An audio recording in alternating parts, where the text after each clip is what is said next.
Personal Financial Workshop on Mutual Funds, Loan Management, Personal Finance on November 16 and 17. Register now. Hi guys, welcome to I dream. నేను మీ చాణక్య. మనం బోల్డ్ అన్ని videos అనేది కూడా చేసాము business మీద. కొన్ని వీడియోస్ థంబ్నెయిల్స్లో కూడా మనం చూస్తూ ఉంటాము. ₹1,00,000 ఇన్వెస్ట్ చేస్తే మీరైతే కొన్ని సంవత్సరాల తర్వాత సుమారు కోట్లల్లో మీరైతే ఆదాయాన్ని చూడొచ్చు అని చెప్పేసి అంటూ ఉంటాం. అది ఎంతవరకు నిజం? మరి మ్యూచువల్ ఫండ్స్ స్టార్ట్ అయ్యి కూడా సుమారు ఒక 20 ఇయర్స్ 25 ఇయర్స్ అవుతుంది. మరి వీటి గురించి మనకు లైవ్గా ఎగ్జాంపుల్స్ ఇవ్వడానికి మనతో పాటు కూడా ఉన్నారు విజయ్ కర్ణ గారు. So personal financial advisor. మరి ఆయన ఏమంటారో అడిగి తెలుసుకుందాం. Hi sir. హలో అండి. ప్రీవియస్ వీడియోస్లో మనము కొన్ని చూసాము, ప్రేక్షకులు కూడా దాన్ని హ్యాపీగా చూశారు. అది ఎలా పాసిబుల్ అయింది, మనము ₹1,00,000 ఇన్వెస్ట్ చేస్తే ఇన్ని కోట్లు వస్తుందా అని చెప్పేసి అనుకుంటూ ఉన్నారు. కానీ అది ఎలా అనేది ఏంటనేది మీరు కాంపౌండింగ్ ఇంట్రెస్ట్ ద్వారా చెప్పారు. కాకపోతే నాకు ఏంటంటే ఇప్పుడు డౌట్ వచ్చింది, లైవ్ ఎగ్జాంపుల్స్ ఏమన్నా ఉన్నాయా? డెఫినెట్గా మనము ఇది తీసుకోవడానికి, ఈ టాపిక్ మనం మాట్లాడుకోవడానికి రీజన్ ఏంటంటే, ఎవరైతే మ్యూచువల్ ఫండ్ ఇండస్ట్రీ కానీ మ్యూచువల్ ఫండ్ గురించి కొత్తగా తెలుసుకున్న వాళ్ళు ఉన్నారో దీన్ని ఒక తప్పుడుగానే అర్థం చేసుకుంటున్నారు వాళ్ళు. మ్యూచువల్ ఫండ్స్ అనేది నిజం కాదు, ఇన్ని లక్షలలో కోట్లలో రిటర్న్స్ వస్తాయనేది ఎవరు నమ్మట్లేదు. ఫస్ట్ థింగ్ ఎందుకు అంటే, వాళ్ళకి టెక్నికల్గా కొంచెం అవేర్నెస్ తక్కువ ఉండడం వల్ల వాళ్ళు కొంచెం వాళ్ళ బ్యాక్గ్రౌండ్ కానీ ఫినాన్షియల్ ఎడ్యుకేషన్ కానీ దాని ప్రకారము కొంతమంది అవేర్నెస్ తక్కువ ఉండడం వల్ల దీని గురించి ఎక్కువ మంది తెలియదు. కానీ మనం ఒకసారి వెనక్కి తిరిగి చూసుకుంటే మ్యూచువల్ ఫండ్ స్టార్ట్ అయ్యి కూడా దగ్గర 25 నుంచి 30 ఇయర్స్ అవుతుంది. ఇంకా 1980s కూడా మ్యూచువల్ ఫండ్ స్టార్ట్ అయ్యింది. సో మనం అక్కడ నుంచి మనం ఏదైనా చూసుకుంటే ఒక సక్సెస్ స్టోరీ ఉంది, అంటే చాలా ఉన్నాయి. దాంట్లో నేను ఒకటి ఈరోజు ఈ వీడియోలో చెప్తాను. ప్లీజ్. ఇది సక్సెస్ స్టోరీ ఒక పక్కకు పెట్టేసి అసలు ఎందుకు అయ్యింది అనేది కూడా మనము ఒకసారి మనం చూడాలి. మెయిన్ థింగ్ మీరు అన్నట్లుగా కాంపౌండింగ్ ఇంట్రెస్ట్ అండి, పవర్ ఆఫ్ కాంపౌండింగ్. జనరల్గా సింపుల్ ఇంట్రెస్ట్కి కాంపౌండింగ్ ఇంట్రెస్ట్ కూడా మనం డిఫరెన్స్ తెలుసుకోవాలి. అది మనం కొన్ని స్లైడ్స్లో కూడా మీకు చూపిస్తాను. అది కొంచెం డీటెయిల్గా మనం అర్థం చేసుకుంటే ఎందుకు అవుతుందో కూడా మనకి తెలుసుకోవడానికి ఛాన్సెస్ ఉంటాయి. ఓకే. ఆల్బర్ట్ ఐన్స్టైన్ ఉన్నారు కదా అండి, అతని కోట్ ఏంది అంటే, compounding interest is the 8th wonder of the world.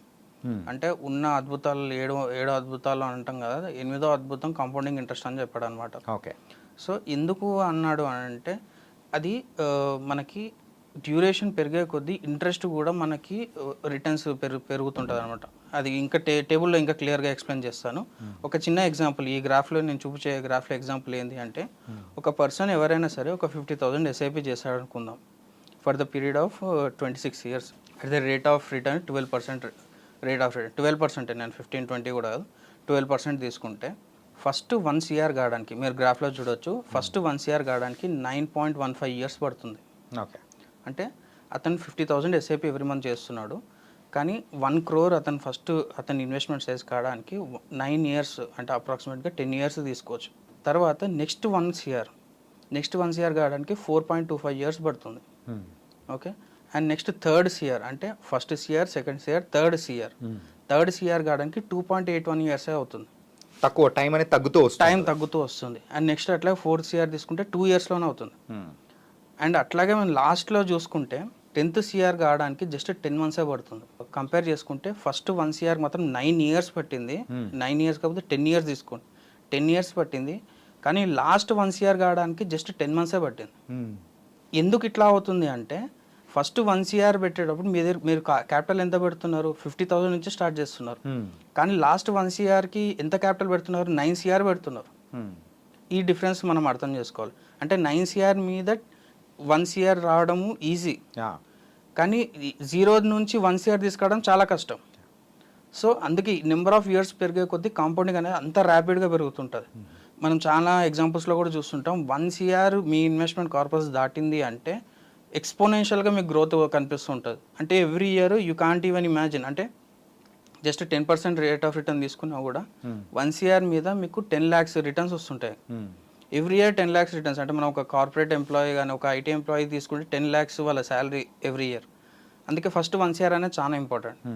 1 CR మనం ఎంత తొందరగా అంటే ఒక 15 ఇయర్స్లో కానీ ఒక 10 ఇయర్స్లో కానీ మనం అక్యుములేట్ చేయగలిగామనుకోండి, దాని తర్వాత మనం వద్దన్న అమౌంట్ వస్తుంటుంది అనమాట. ఓకే. అది ఇక్కడ కాంపౌండింగ్ అనేది. ఇంకా నెక్స్ట్ ఎగ్జాంపుల్ చెప్పాలంటే, సింపుల్ ఇంట్రెస్ట్కి కాంపౌండింగ్ ఇంట్రెస్ట్కి డిఫరెన్స్ మనం ఈ స్లైడ్లో చూడొచ్చు. సింపుల్ ఇంట్రెస్ట్ ఏంటి అంటే, జస్ట్ ఇంట్రెస్ట్ మాత్రం అక్యుములేట్ అవుతుంటుంది. ఇప్పుడు ఒక 1 lakh రూపీస్ సింపుల్ ఇంట్రెస్ట్కి కాంపౌండింగ్ ఇంట్రెస్ట్కి డిఫరెన్స్ చూద్దాం. సింపుల్ ఇంట్రెస్ట్లో 1 ల్యాక్కి 10% మనం ఇంట్రెస్ట్ తీసుకుంటే జస్ట్ 10,000 రూపీస్ మనకి యాడ్ అవుతూ ఉంటుంది. జస్ట్ లైక్ ఒక ఫిక్స్డ్ డిపాజిట్ కానీ లేకపోతే ఎవరికైనా మనం ఒక 10%కి ఇంట్రెస్ట్ ఇచ్చినా కూడా అంటే పర్ ఇయర్కి 10,000 రూపీస్ మనకి ఎవ్రీ ఇయర్ వస్తుంటుంది. ఇది సింపుల్ ఇంట్రెస్ట్. సింపుల్ ఇంట్రెస్ట్ అది మనం ఈ టేబుల్లో చూసుకుంటే 1 ల్యాక్ కాస్త 1,10,000 అవుతుంది, 1,20,000 అవుతుంది, 1,30,000 అవుతుంది. అట్లా ఒక 10 ఇయర్స్ తర్వాత చూసుకుంటే 2 lakhs అవుతుంది. అంటే మనం పెట్టిన క్యాపిటల్కి ఆల్మోస్ట్ డబుల్ అవుతుంది 10 ఇయర్స్కి. అదే కాంపౌండింగ్ ఇంట్రెస్ట్లో 10 lakhsకి మనం 10% ఇంట్రెస్ట్ తీసుకుంటే ఫస్ట్ ఇయర్లో 10,000 1,10,000 రెండు సేమ్ ఫస్ట్ ఇయర్లో. సెకండ్ ఇయర్కి వచ్చేసరికి మీకు కాంపౌండింగ్ ఇంట్రెస్ట్ 1,10,000 మీద అవుతుంది. సో అప్పుడు మీ రిటర్న్స్ ఎంత 1.21 lakhs అవుతుంది. నెక్స్ట్ 10% ఇంట్రెస్ట్ మళ్ళీ 1.21 lakhs మీద అవుతుంది. 1.21 lakhs మీద మళ్ళీ మీకు కాంపౌండింగ్ ఇంట్రెస్ట్ 10% తీసుకుంటే మళ్ళీ 1.33 lakhs అవుతుంది. సో అట్లా మనం గ్రాడ్యువల్గా చూసుకుంటూ పోతే 10 years తర్వాత 2.5 lakhs అవుతుంది మీ కంప్లీట్ ఇన్వెస్ట్మెంట్ అంతా. ఓకే, జస్ట్ 10% మీద. మీరు డిఫరెన్స్ చూస్తుంటే సింపుల్ ఇంట్రెస్ట్లో 2 lakhs అవుతాయి, కాంపౌండింగ్ ఇంట్రెస్ట్లో 2.59 lakhs అవుతుంది. అప్రాక్సిమేట్ 60,000 రూపీస్ ఎక్కువ వచ్చినట్లు మన కాంపౌండింగ్. అది జస్ట్ 10 years జస్ట్ 10%కి. అదే మనం 15% 18% తీసుకుంటే ఈ గ్యాప్ అనేది చాలా పెద్దగా ఉంటుంది అనమాట. అండ్ నెక్స్ట్ మన మెయిన్ ఇంపార్టెంట్ థింగ్ ఏంటంటే పవర్ ఆఫ్ కాంపౌండింగ్ ఫార్ములా ఒకసారి మనం అబ్జర్వ్ చేద్దాం. జస్ట్ బేసిక్ ఈక్వేషన్ అండి ఇది. దీంట్లో ఏంటంటే పి అంటే ఏంటంటే ప్రిన్సిపల్ అండ్ ఆర్ వచ్చేసి రేట్ ఆఫ్ ఇంట్రెస్ట్ అండ్ ఎన్ అనేది నెంబర్ ఆఫ్ ఇయర్స్. అంటే ఏ అనేది మనకు అవుట్పుట్ అనమాట. చాలామంది ఏం చేస్తారు అంటే మనకి ఎంత రావాలి అనేది ఆలోచన చేస్తారు అండ్ ఎంత ఇన్వెస్ట్ చేస్తున్నామో అని మర్చిపోతారు అండ్ రిటర్న్స్ మీదనే ఎక్కువ ఫోకస్ చేస్తారు అండ్ నెంబర్ ఆఫ్ ఇయర్స్ని కంప్లీట్గా ఇగ్నోర్ చేస్తారు. అంటే ఎన్ని ఇయర్స్ పెడతాము, ఎన్ని ఇయర్స్ ఇన్వెస్టెడ్ ఉంటాము అనేది ఎవరు ఆన్సర్ చేయరు. కానీ నాకు ఎంత రావాలనేది క్లారిటీ ఉంటుంది, ఎంత పెడతాం అనేది క్లారిటీ ఉండదు, కానీ రిటర్న్స్ మాత్రం ఎక్కువ ఉండాలనుకుంటారు. సో ఈ మిస్ మ్యాచ్ అనేది మనం ఎప్పుడైనా బ్యాలెన్స్ చేసుకోవాలి. మనం ఓన్లీ ఈ 3 వేరియబుల్స్లో స్మాల్ ఆర్ని ఎన్ని పీని ఈ 3 వేరియబుల్స్లో ఆర్ని ఎంత ఇగ్నోర్ చేస్తే అంత మంచిది. రిటర్న్స్ అనేది ఎవరి చేతిలో ఉండదు, అది కంప్లీట్లీ గివెన్ బై మార్కెట్స్. మన కంట్రోల్ ఉన్నది principal and number of years. Number of years మీద ఎప్పుడైతే మనం ఎక్కువ ఫోకస్ పెడతామో మనకి ఎక్కువ రిటర్న్స్ వచ్చే ఛాన్సెస్ ఉంటాయి. అండ్ పర్సంటేజ్ ఆఫ్ రిటర్న్ ఎక్కువనే ఉండాలి అని ఎప్పుడు అనుకుంటామో అప్పుడు రిస్క్ పెరుగుతుంది, అంటే క్యాపిటల్ ఆర్ పెరుగుతుంది. అంటే ఇప్పుడు సపోజ్ మనము స్టార్ట్ ఎర్లీ అంటే ఎంత తొందర అయితే అంత తొందరగా ఇన్వెస్ట్మెంట్ స్టార్ట్ చేయండి అని చెప్తాం కదా. ద మెయిన్ రీజన్ ఇదే అనమాట. ఎప్పుడైతే ఎన్ని అంటే నెంబర్ ఆఫ్ ఇయర్స్ని మనం తగ్గిస్తామో మనకి క్యాపిటల్ రిస్క్ అనేది పెరుగుతుంటుంది. క్యాపిటల్ రిస్క్ పెరిగినప్పుడు మన ఫినాన్షియల్ ప్లానింగ్ అనేది మొత్తం అంతా డిస్టర్బ్ అయిపోతుంది అనమాట. మనకి ఇన్పుట్ అమౌంట్ ఎక్కువ ఉన్నా తక్కువ ఉన్నా సరే కానీ నెంబర్ ఆఫ్ ఇయర్స్ మాత్రం ఎక్కువ ఉండేటట్టు ప్లాన్ చేసుకోవాలి. అప్పుడు ఓవరాల్గా అవుట్పుట్ మాత్రం మనకి డెఫినెట్గా ఎక్కువ వచ్చే ఛాన్సెస్ ఉంటాయి అన్నమాట. అది కాంపౌండింగ్ ఫార్ములా. మనం ఫస్ట్ టాపిక్లో మనం మాట్లాడుకున్నట్టు ఏదైనా సక్సెస్ స్టోరీ ఉంది అని అనుకుంటే ఇది రికమెండేషన్ కాదండి, జస్ట్ ఒక ఎగ్జాంపుల్. అంటే చాలామంది అంటున్నారు కదా అసలు నిజంగానే 20 yearsలో 10 yearsలో ఇంత కాంపౌండింగ్ అవుతుందా, ఇంత వెల్త్ జనరేట్ అవుతుందా అనేసి అడుగుతున్నారు కదా. ఒక ఫండ్ పేరు చెప్తాను, అది మీరు స్లైడ్ మీద చూడొచ్చు. నిపాన్ ఇండియా గ్రోత్ ఫండ్ అని ఉందండి. ఇది స్టార్ట్ అయింది 1995 October 8th స్టార్ట్ అయింది.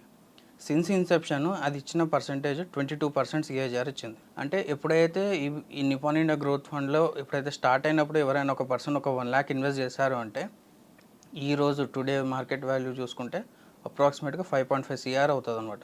అంటే చాలామంది మనకి నెక్స్ట్ 5 yearsకి 10 yearsకి ఏమవుతుందో మనకు తెలియదు, అసలు అంతగానం రిస్క్ మనకు అవసరం లేదు అనుకున్న వాళ్ళకి ఇది ఒక మంచి ఎగ్జాంపుల్ అనమాట. ఆల్రెడీ ఇట్లాంటి గ్రోత్ స్టోరీస్ చాలా ఉన్నాయి, ఇది వన్ ఆఫ్ ది ఎగ్జాంపుల్. ఇంకా 25% ఇచ్చిన ఫండ్స్ కూడా ఉన్నాయి యాక్చువల్గా. ఇది టోటల్ యావరేజ్గా CAGR 25% ఇచ్చిన ఫండ్స్ కూడా సిన్స్ ఇన్సెప్షన్ ఇచ్చినట్టు ఉన్నాయి. కానీ ఎక్కువ ఇయర్స్ అంటే నెంబర్ ఆఫ్ ఇయర్స్ ఆల్మోస్ట్ దగ్గర 30 years నుంచి ఉన్న ఫండ్ ఇంత పర్సెంటేజ్ ఇచ్చిన ఫండ్లో మనకి 1 lakh నుంచి 5.5 CR అయిన ఫండ్స్ ఉన్నాయి. అండ్ ఇక్కడ మనకి మెయిన్ అందరికి వచ్చే డౌట్ ఏంటి అంటే డెఫినెట్గా అందరూ ఇట్లా తీసుకోవచ్చా అంటే అందరు తీసుకోలేరు. ఎందుకు తీసుకోలేరు అంటే లాస్ట్ 30 yearsలో చాలా బబుల్స్ వచ్చినాయి, చాలా డౌన్ఫాల్స్ వచ్చినాయి, చాలా మార్కెట్ పీక్స్ చూసింది, చాలా మార్కెట్ డౌన్ఫాల్స్ చూసింది. కానీ ఈ 30 years మొత్తం కన్సిస్టెంట్గా ఎవరైతే ఇన్వెస్ట్ చేస్తారో వాళ్ళకి మాత్రమే ఈ 5 CR వస్తాయి అనమాట. ఓకే, 1 lakh ఇన్వెస్ట్ చేశారు, ఒక 10 years తర్వాత అదే 1 CR అయింది, 5 CR పక్కకు పెట్టేసండి, 1 CR అయింది. 1 CR అయిన తర్వాత ఇంకా అయిపోయింది కదా అని చెప్పేసి తీసేసుకున్నారు అనుకోండి, మీరు 5 CR ఆపర్చునిటీ చూడలేరు అనమాట. ఓకే, సో పోనీ 1 CR అయిన తర్వాత ఒక డౌన్ఫాల్ వచ్చింది, అదొక 1 CR కాస్త 50 lakhs అయింది అనుకున్నాను, లేకపోతే 60 lakhs అయింది అనుకున్నాను, 1 crore నుంచి 40 lakhs నెగిటివ్ అయ్యింది. ఇంక ఇంతకన్నా ఎక్కువ పీక్స్ రాదు, మార్కెట్ ఇంతకన్నా ఎక్కువ పోదని చెప్పేసి కూడా అమ్ముకుంటారు. ఎక్కువ వచ్చినా అమ్ముకుంటారు, తక్కువ వచ్చినా అమ్ముకుంటారు. మనం అందరం ఇన్వెస్టర్స్ మైండ్ సెట్స్ అలాగనే ఉంటుంది. సో ఇక్కడ అడ్వైజర్ రోల్ అనేది చాలా ఇంపార్టెంట్ అనమాట. మీకు రిక్వైర్మెంట్ లేదు, 1 lakh ఇన్వెస్ట్మెంట్ చేసి వదిలిపెట్టినావు, రిక్వైర్మెంట్ లేదు, దాన్ని అట్లా వదిలిపెట్టడం will be the best option. Okay, అది కాంపౌండింగ్లో 10%, 12% ఇచ్చినా కూడా it will be huge corpus అనమాట. అది ఫస్ట్ థింగ్. సెకండ్ థింగ్, మీకు ఇంకా కంపారిటివ్గా ఎగ్జాంపుల్ చెప్పాలి అంటే మన పేరెంట్స్ కానీ మన లాస్ట్ జనరేషన్ పేరెంట్స్ మనం అందరం ఏమనుకుంటాము, మన వాళ్ళు 1995లో 1990s 1980sలో ప్లాట్లు కొనింటే హైదరాబాద్లో ఇప్పుడు కొన్ని కోట్లు అవుతుంది. బేగంపేటలో కానీ ఇక్కడ మనకి చుట్టుపక్కల ఉన్న ఏరియాలలో అప్పుడు చాలా తక్కువ రేట్లకు దొరుకుతుండే, 1 lakh దొరుకుతుండే, 50,000కే దొరుకుతుండే అని చాలామంది చెప్తారు మనకి. కానీ అప్పుడు 50,000 దొరికేది కాదు ఎవరి దగ్గర, 1 lakh ఎవరికి దొరికేది కాదు. పెట్టింటే ఈరోజు చాలా కోట్లు అవుతుండే అనేసి అంటారు. ఈ రోజు కూడా మీకు సేమ్ సిచ్యువేషన్ ఉంటుందండి. ఇప్పుడు ఆ రోజు మీకు 1 lakh దొరకడం ఎంత ఇబ్బందో, ఈరోజు మీకు 10 lakh దొరకడం కూడా అంతే ఇబ్బంది. సో మీ పేరెంట్స్ ఉన్న సిచ్యువేషన్లో మీరు కూడా ఉన్నారు. ఈరోజు 10 lakhs ఇప్పుడు మీకు ఇబ్బంది అవ్వచ్చు, కానీ 10 lakhs మీరు కొంచెం డిసిప్లిన్తో ఎస్ఐపిస్గా చేసుకోవడం కానీ వేరే ఇన్వెస్ట్మెంట్స్ త్రూ ఒక 10 lakhs కార్పస్ చేసుకొని ఇట్లాంటి ఫండ్స్లో లాంగ్ టర్మ్కి చేసి వదిలిపెట్టారనుకోండి, డెఫినెట్గా దీనికన్నా ఎక్కువ రిటర్న్స్ చూడగలుగుతారు. ఓకే, అది దీన్ని ఎసెన్స్ అనమాట. అదే నాకు మనం ప్రతిసారి వీడియోలు చేస్తున్నప్పుడు ఇంత వస్తుంది కదా అని చెప్పేసి కొంతమంది అడుగుతూ ఉన్నప్పుడు, సో అది లైవ్ ఎగ్జాంపుల్స్గా చెబితే వాళ్ళకి ఇంకా బాగా రీచ్ అవుతుందనే ఉద్దేశంతో మేము అడిగాను. డెఫినెట్గా అండి, ఇట్లాంటివి ఇంకా చాలా ఎగ్జాంపుల్స్ ఉన్నాయండి. ఇది వన్ ఆఫ్ ద ఎగ్జాంపుల్. ఎందుకు అంటే ఇక్కడ మనకి పర్సంటేజ్ ఎక్కువగా ఉంది, నెంబర్ ఆఫ్ ఇయర్స్ కూడా ఎక్కువగా ఉన్నాయి. ఈ ఎగ్జాంపుల్ కొన్ని దగ్గర నెంబర్ ఆఫ్ ఇయర్స్ తక్కువ ఉన్నా కూడా పర్సంటేజ్ ఎక్కువ ఉంటాయి, కానీ అది కరెక్ట్ ఎగ్జాంపుల్ కాదనమాట మన ఇన్వెస్టర్స్కి. అది ఆ ఎగ్జాంపుల్ మనం ఎక్స్ప్లెయిన్ చేస్తే వాళ్ళకి గ్రీడ్ పెంచిన వాళ్ళం అవుతాం. అంటే షార్ట్ టర్మ్స్లో ఎక్కువ రిటర్న్స్ జనరేట్ చేయాలి అనేది పెంచిన వాళ్ళం అవుతాం. అది కరెక్ట్ వే ఆఫ్ ఇన్వెస్ట్మెంట్ కాదనమాట. మనం లాంగ్ టర్మ్లో తక్కువ రిటర్న్స్ అయినా సరే కన్సిస్టెంట్గా ఇన్వెస్ట్ చేసుకుంటూ వెళ్ళడం will be the best approach. దీనికి అయితే perfect example slow and steady wins the race. Exactly. So thank you so much sir, చాలా వివరంగా చెప్పారు అండ్ లైవ్ ఎగ్జాంపుల్ కూడా మరి చెప్పారు. థ్యాంక్ యూ అండి. గైస్, మరి అయితే యూట్యూబ్లో వచ్చే వీడియోస్లో మనం చూస్తూ ఉంటాం కదా, సో మరి దానిలో కూడా మరి పర్ఫెక్ట్ ఎగ్జాంపుల్, ఒక లైవ్ ఎగ్జాంపుల్ కూడా ఇక్కడ మన personal financial advisor Vijay Karna గారు చాలా చక్కగా వివరించారు. మరో ఇంటర్వ్యూతో మళ్ళీ కలుద్దాం. అంతవరకు take care. This is your Chanakya.